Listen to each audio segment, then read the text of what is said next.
Fala, meus amigos são paulinos, uma ótima sexta-feira para vocês, um bom final de semana. Estamos aqui trazendo mais um vídeo no canal com essas últimas informações do Tricolor, que agora está focado no Campeonato Brasileiro, que joga neste final de semana contra a equipe do Atlético Mineiro, precisando da vitória ali para encostar mais na parte do G4 do Campeonato Brasileiro e já, quem sabe, já sonhar com a vaga da Libertadores do ano que vem de forma direta, né? Enfim, estou trazendo um corte dessa preparação para esse jogão de domingo. Se inscreva no canal, deixa seu like, sua opinião aí nos comentários e vamos aí com o vídeo.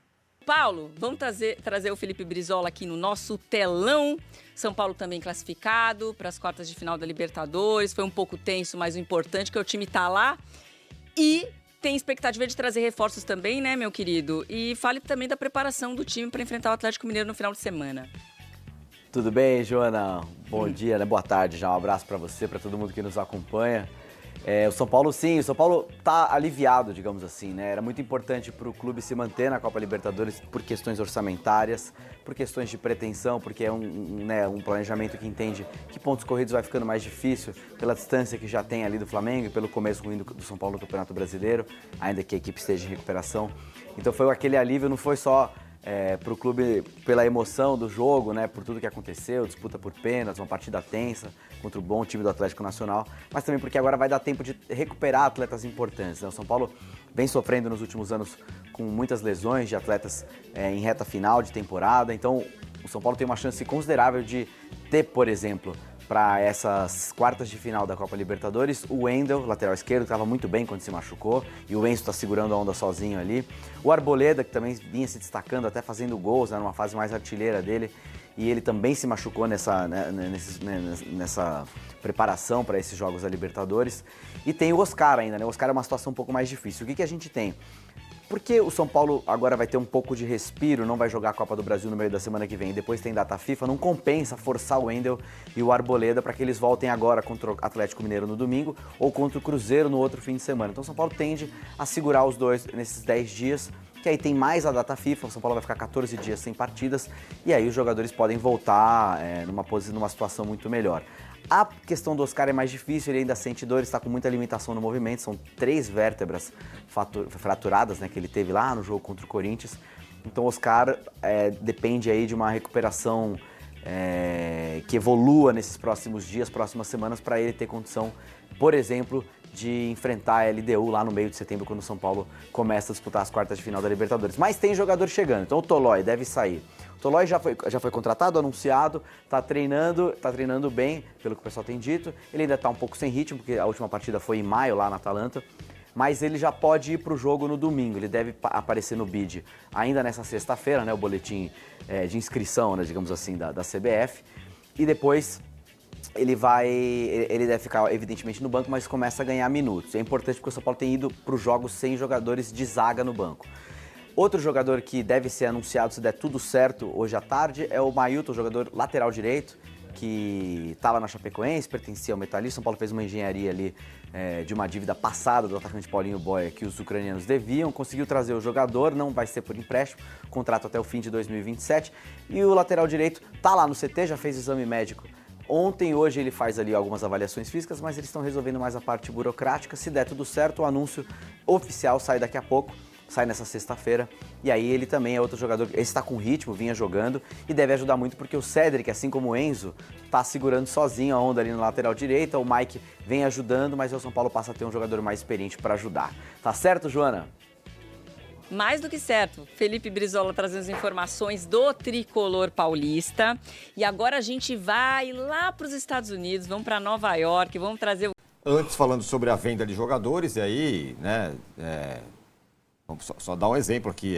Teve jogador, o Kelvin lá do Palmeiras, teve muito menos minutagem do que o Ferreirão e foi vendido por 10 vezes mais. Então, esse argumento... Não é só a minutagem. O ponto principal da venda de um jogador barato é porque você está... É claro, exatamente. Claro. Né? Não adianta dizer... Vamos ser mais claros. Vamos falando Minutagem é um fator, talvez. É um fator. A oratória ele tem, isso a gente não pode negar. Falou, né? Não, claro que tem. Ele tem oratória. A gente botou, acho que 2, 3 trechos, né? O Wesson matou a charada. O Gabriel tocou em todos os pontos importantes que estão ainda obscuros. As respostas foram as mesmas de sempre, elas não são A esclarecedoras. resposta você não controla. Então vamos lá, Marinax, né? Então vamos pegar essa última, Marinax. Se ele fala que o modelo Botafogo, Textor e outras Satélites, não funciona. tem que ser barrado pela FIFA, e o Marinax que negocia com ele? É o mesmo modelo do Textor. Então, mas peraí, vamos lá. Ele fala de base, né? Ele fala que tem 3, 4 sócios, né? Porque vai fatiando o jogador para ele vir jogar no São Paulo, porque você não tem dinheiro para contratar. Ele fala do staff, né? O empresário fica com 30, com 70, é o que se divide beleza. normal. O que mudaria? Ele teria 10 jogadores que o Marinax vai comprar, certo? E Jogadores será sócio que não dele. são. Então ele troca 3 por 1, mas sócio vai continuar. Vai. O risco não é dele, é do Marinax. Certo? Porque ele não vai pôr o dinheiro. Isso, ele então, imagina ganhar em ele vai ganhar quantidade. 50% de um dinheiro que ele não investiu. Em tese, ok, né? Mas para isso funcionar, o atacado tem que funcionar muito. Você tem que vender bastante. Tem que E aí contratar ele muito conta certo. com o Marinax para vender. É Mas, isso. olha, se o Marinax, enquanto Para ele tá expor falando, os jogadores dele nesses times que o Marinax tem na Europa. e que não pode não ser mais uma opção se a FIFA vetar que o Marinax tenha mais de um clube na Europa. Entendeu? É uma incoerência grande já no princípio do negócio. Bom, mas isso aí eu estou ouvindo desde o começo do ano, né? Então seriam coisas para o ano que vem, né? A partir do próximo ano, a parceria na base e tal. O que a gente está vivendo esse ano, eu acho que a entrevista, o Casares fala muito pouco sobre esse ano e fala sempre sobre o futuro do São Paulo, 2030, o Marinax, as questões... Centenário. O centenário, tal. Esse ano, a eleição, a sucessão, certo? Tudo para 2026. Esse ano, o plano de contenção financeira, a situação atual do time, que tinha acabado de se classificar na Libertadores, ele não é contemplado. Qual que era o assunto do dia? Hoje, não de ontem. O possível conflito de agenda de uma semifinal da Libertadores com o show. Mais um show. Mas não, o São Paulo vai conseguir, consegue, porque agora o acordo com a Live Nation põe o campo atrás do gol e qualquer coisa joga com um pedaço do estádio lá, só atrás do gol interditado. O fato é que a administração Casares não colocou a mínima fé no time, nem dinheiro, nem a mínima fé no time de futebol para 2025. E o time de futebol está indo. Está classificado, está entre os 7 do brasileiro. O time de futebol está indo. Numa projeção... por exemplo, o time de futebol de São Paulo investe muito menos em 2025 que o River Plate. Muito menos do que o River Plate, que é adversário do Palmeiras, argentino. Mas o time de futebol está indo. E a questão agora, para mim, fica... e acho que esse é o conflito Barra Funda e Morumbi, como se o sucesso do time de futebol não fosse tão interessante assim para o Morumbi, em termos de futuro, políticos e tudo mais. Onde eu quero dizer, o Casares não falou em nenhum momento sobre LDU, Botafogo, próxima fase, se o estádio vai estar disponível, o que ele vai fazer até o final da janela. Ele só falou sobre o fechar no azul, que é uma obrigação do clube, mas como se o futebol fosse um obstáculo a isso. São Paulo Futebol Clube. Ninguém está falando para coringar, rasgar FDIC. Agora, a atenção da direção de futebol com o time, acho que ela está garantida.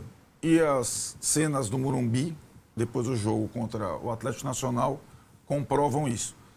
A ver as pessoas do Morumbi que estão sabotando o futebol por interesses políticos, o que eles vão fazer até o dia 17 de setembro, quando o São Paulo for visitar lá a LDU. Eu sei que o São Paulo Futebol hoje está estudando a logística para Quito, porque o Botafogo foi sacaneado lá na recepção da polícia, teve que rodar a cidade toda, chegou na concentração 5 horas depois, está todo mundo atento para esse jogo. Né, para esse primeiro jogo. Para o jogo contra o Atlético, domingo à noite, que o São Paulo precisa ganhar para o Brasileiro. Então, eu espero que a Barra Funda se concentre nesses 4 meses no que é importante e é o que interessa à torcida do São Paulo. e o Morumbi faça conta. E reveja acordos de patrocínio, se estão bem feitos. Não estão. Porque o São Paulo tem a 18ª receita, porque o patrocínio de camisa do São Paulo é ruim, porque o acordo com a Live Nation é ruim, porque o acordo da Manga é ruim, porque o naming rights é ruim, tudo abaixo do mercado. Será que está tudo bem feito nas outras áreas? Né? Porque talvez...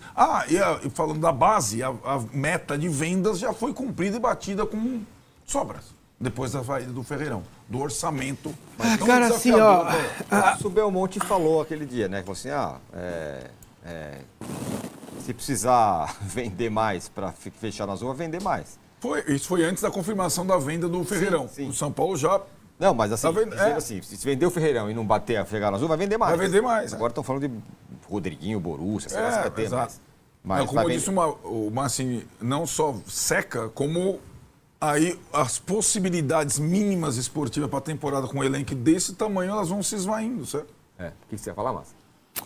Eu fico pensando se esse é um caminho que inevitável, por tudo que fizeram com o clube até aqui. Qual deles? Não, o caminho financeiro, né? De ajustar as finanças. Eu fico pensando se isso é um caminho inevitável ou se ele poderia ser melhor gerido. Essa Talvez diferença... as duas coisas, ao mesmo tempo possam ser, né? Perfeito. Acho que as duas coisas estão bem claras, né? Você fechar um patrocínio até 2030 tem um significado aí. Isso te dá segurança, é bom. É bom para você chegar no credor e falar, olha, eu tenho essa segurança. Mas isso é péssimo, porque você vai caindo, mesmo com cláusulas de reajuste e tal. Então, a fórmula, quando o Palmeiras / presidente Crefisa fala, ano que vem eu vou ficar fora.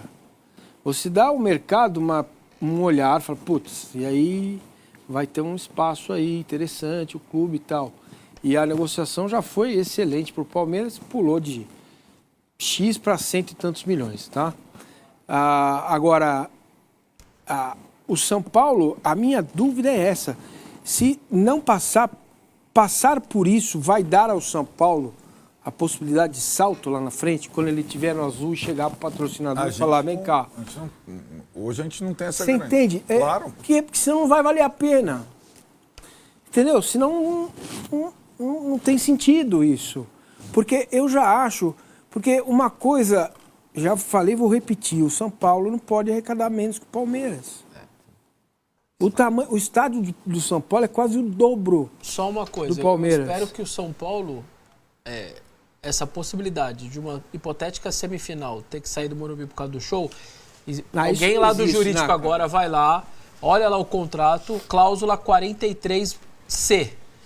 A multa rescisória para cancelar um show seja de tal valor pagável, um valor tranquilo, para que o São Paulo vá lá, deposite esse valor na multa da empresa e diga, eu não vou ficar sem o meu estádio numa semifinal de Libertadores. O mínimo que tem que ter é essa cláusula 43C, que vai ter um valorzinho ok, o clube paga e vai poder jogar. É o mínimo que o torcedor espere. Que dia é o show? Tá marcado o show? Tá não, marcado tá perto já. mesmo. Tá perto da semifinal. Então, mas qual é o dia do show? A questão, como a gente falou... Um palco, tal, tá perto. Pode dar Palmeiras. problema mesmo. Isso pode dar. A gente sempre criticou o Palmeiras, eu tenho que criticar o São Paulo. Algumas datas são inegociáveis, certo?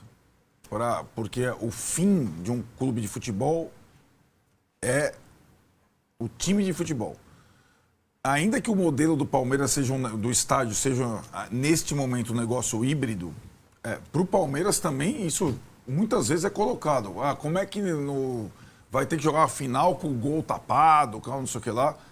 Enfim, fica evidente com a marcação de shows para as datas de Libertadores, que todo mundo sabe desde o ano passado, que a presidência do São Paulo, ou marketing do São Paulo, não acreditava que o time pudesse chegar. Ele não chegou ainda, não, hein? Ele tem que passar pela LDU. Não acreditava que o time fosse chegar. Com esse investimento no futebol negativo... vai ser na semifinal, é isso? Se ele passar... Eu achei que fosse agora com a LDU. Se ele passar... Entendi. A LDU... E vou trazer aqui agora mais algumas informações do Atlético Mineiro, que é o próximo adversário do São Paulo pelo Campeonato Brasileiro. Estou trazendo aqui na imagem a tabela do campeonato, a classificação do Campeonato Brasileiro atualizada, né? Como podemos ver, a equipe do São Paulo está na 7ª colocação do campeonato, 20 jogos, somou 29 pontos. A equipe do Atlético Mineiro, 18 jogos, 24 pontos, ou seja, meio que a diferença é de 5 pontos, mas é um concorrente direto a uma vaga, quem sabe, ali na Libertadores da América. E é muito importante o São Paulo vencer esse jogo contra o Atlético Mineiro para ficar ali mais próximo da parte de cima. Como podemos ver, o Bahia está com 33 pontos. E outra, um detalhe desses clubes que estão ali em cima na parte do 4º até o 8º colocado, o São Paulo é o que tem mais jogos em relação aos seus adversários. O São Paulo já tem 20 jogos.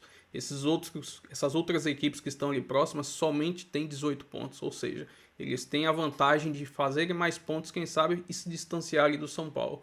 Então esse jogo é importantíssimo para o São Paulo vencer e ficar ali sempre mais próximo ali das equipes que estão no topo da tabela. Estou trazendo um corte aqui das últimas 5 partidas entre São Paulo e Atlético Mineiro. São 3 empates e 2 vitórias do Galo. Ou seja, o São Paulo não vem tendo um bom desempenho contra a equipe do Atlético Mineiro. Desses jogos teve também a eliminação da Copa do Brasil na temporada passada, onde o São Paulo perdeu do Morumbi e acabou empatando fora de casa contra o Atlético Mineiro, que acabou culminando na sua eliminação da Copa. Enfim, jogo difícil para o São Paulo, mas que precisa vencer para almejar coisas melhores na competição, e o São Paulo vem mostrando um bom desempenho em relação à questão da mudança do treinador, né? O Crespo deu uma cara agora para o São Paulo e também já dá até para sonhar, quem sabe, numa final de Libertadores e quem sabe um tetracampeonato. Mas enfim, até lá tem que focar no Campeonato Brasileiro e somar o máximo de pontos possíveis para ficar ali sempre no topo da tabela. Enfim, se inscreva no canal, deixa seu like, sua opinião aí nos comentários e até o próximo vídeo. Valeu!